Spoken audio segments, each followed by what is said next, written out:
أعوذ بالله السميع العليم من الشيطان الرجيم. بسم الله الرحمن الرحيم.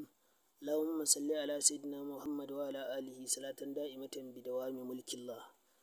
اللهم صل على سيدنا محمد صلاة وسلاما على حبيبي المصطفى صلى الله عليه وسلم وعلى آله حق قدره ومقداره العظيم. السلام عليكم ورحمة الله تعالى وبركاته.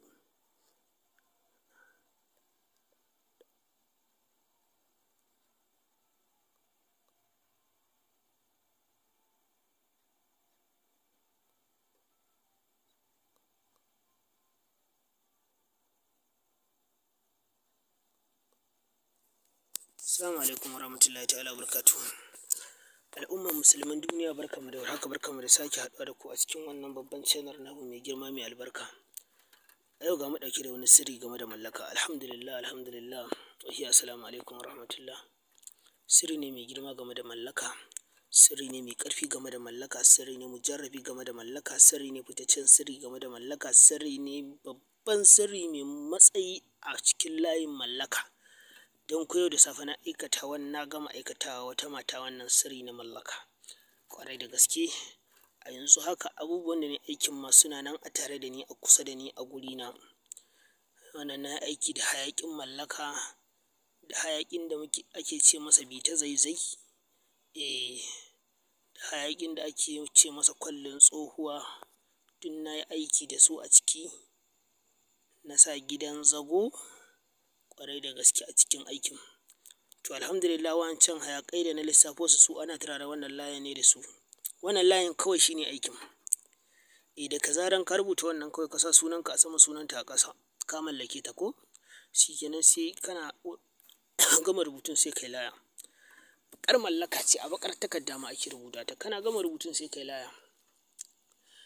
Dama kafin ka fara layan ka tabbatar dama baƙaƙen kaya ne a jikinka, baƙin wando, baƙar riga, kuma ka juya su. Juyayyar mallaka ce fa ta tashin hankali fa. Ko mutum ya gudu sai ya dawo wallahi. Ko ya tafi gun amaryarki sai ya dawo gunki.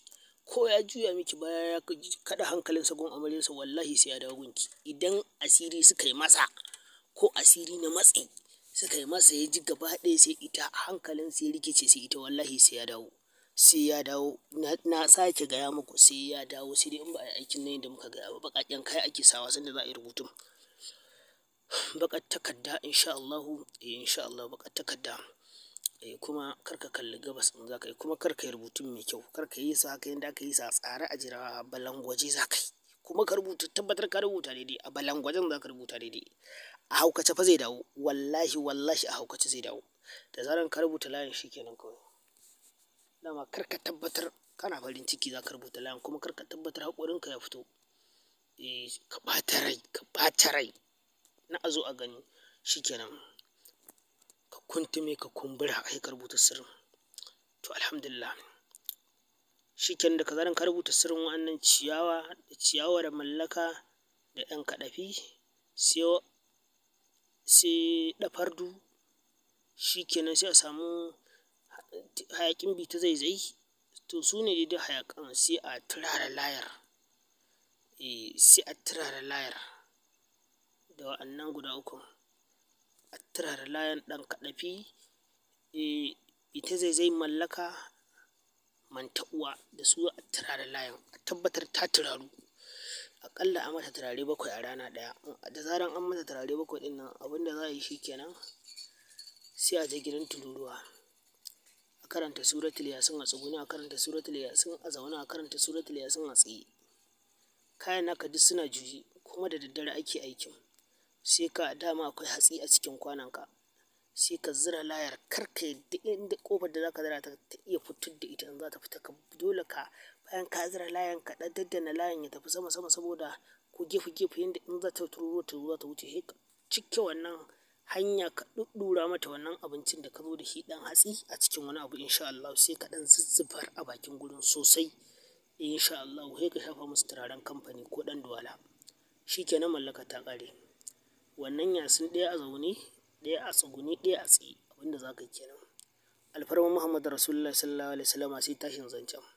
Za ku bani labari, za ku kira ni kuma godiya insha Allah. A in dai mallaka ce aka yi wannan malam, zance ya ƙare. In ana so a ƙara mata ƙarfi a yi 3. in ƙarfin na tashin hankali ake so a ƙara a yi 7, a yi so 7 ana yi kullum, a yi kullum, a yi kwana 7. Wallahi kada mutum ya sake wannan sirrin ba a ba shi fitattun kuɗi ba. Matuƙar ba a ba mutum fitattun kuɗi ba wallahi kar yi wannan sirrin.